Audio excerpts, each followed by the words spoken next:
Lại nè. Ok, nó nào với tua cứng tông nè. Nhớ tôi chế nhu với tua cứng tông. Thì tạm với cứng tông nè, lò rẻ hả?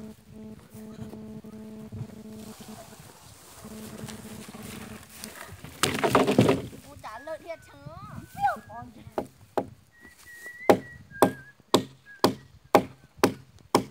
Gì cơ là tầng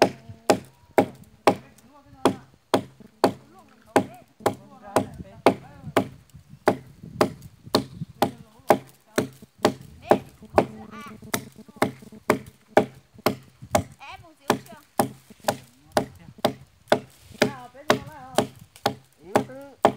Tổ cái chuyện chơi với cái cửa tổ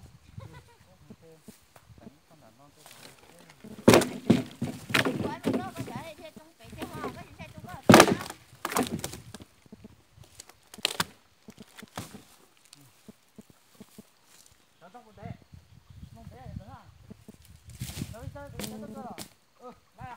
là nó xét rồi. Có tụi nó đã có kéo có.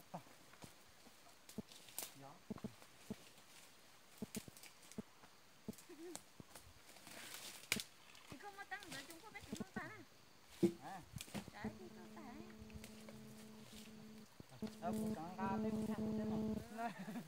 Mà nào cũng cho biết phải sai với một cứ phù hộ nè. Với một cứ phô hộ cứ hà lắm nè.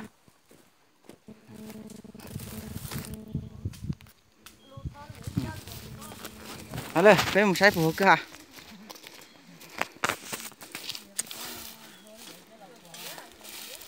Bây nó phù hộ nè. Với cơn tông có chế nhu nè. Ô, chó phong yêu sợ đây. Nó tiêu ô trái nhu chỉ tàu mà chỉ bố đây, ô thiệt bố đây. Ô trái nhu chỉ giống gì à? Bé tua xa lăng gỗ sẽ bé cứ tao cho tụ sư bé cho nó té cho vào nhá bự nó đã u sư sao bố mua giọt cứ tông thế là tua xì thế họ nó hồi trên xa luôn nuôi ô tụ lâu anh đây đây nuôi tụ lâu ô tụ ô ta bé nhông ta lấy bé nhông bé nè bên này hàng chập rồi, người sai cho hấp bò đã lo sẽ không mới chẳng tật ta, ó từ, tôi nói, vậy,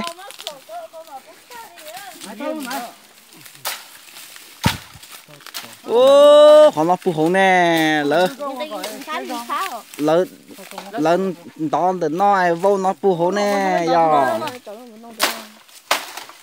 Đó nè, bên đó tu nông đắt tờ đó nè. Bên đó tu đắt tờ nè, tất nhiên mà nương vô phê hả? Nương vô phê hả? Giờ bố hồ cứ hà hồ.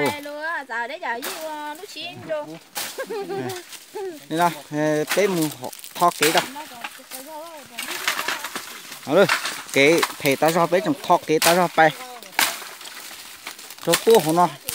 Ít bé mà đi thay này bé cứ đó này sai đó. Ô. Đâu cứ theo phù hộ đi, đâu cứ theo hiểu chặt cứ tao,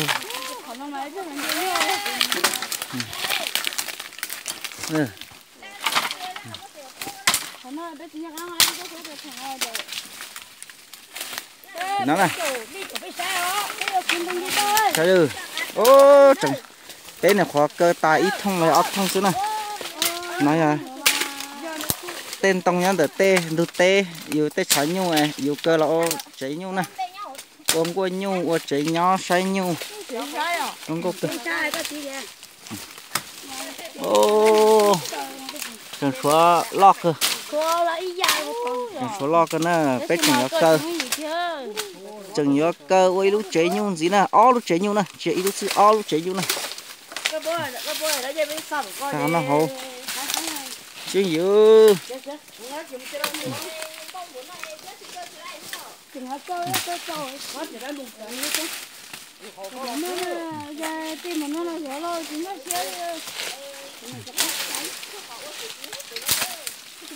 cái thọt kế đó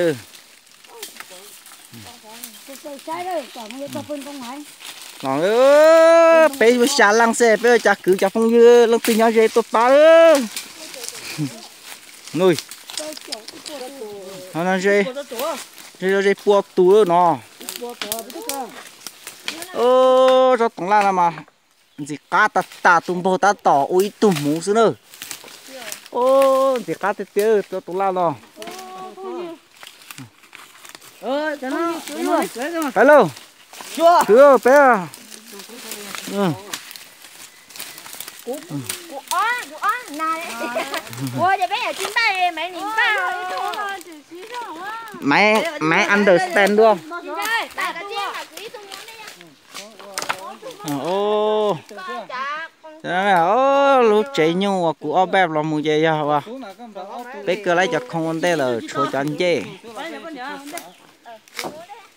ô cho tụi nó chỉ khá tay cho không dữ cho tụi nó ô tụi bố ta tối tụi cô lại muốn lên xem nào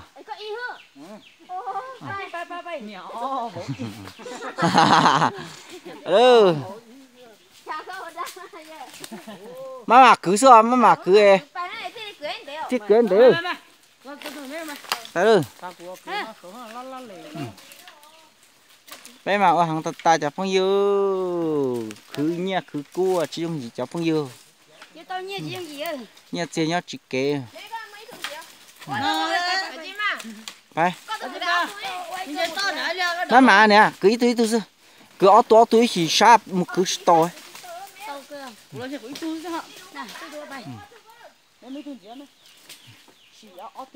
gì lăng mua rau mò tua nếu mua rau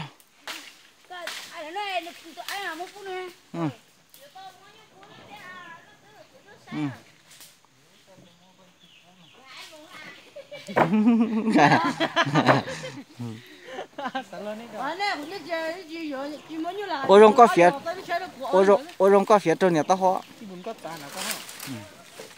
phải này on tây cũng mà là ô tô xăm thái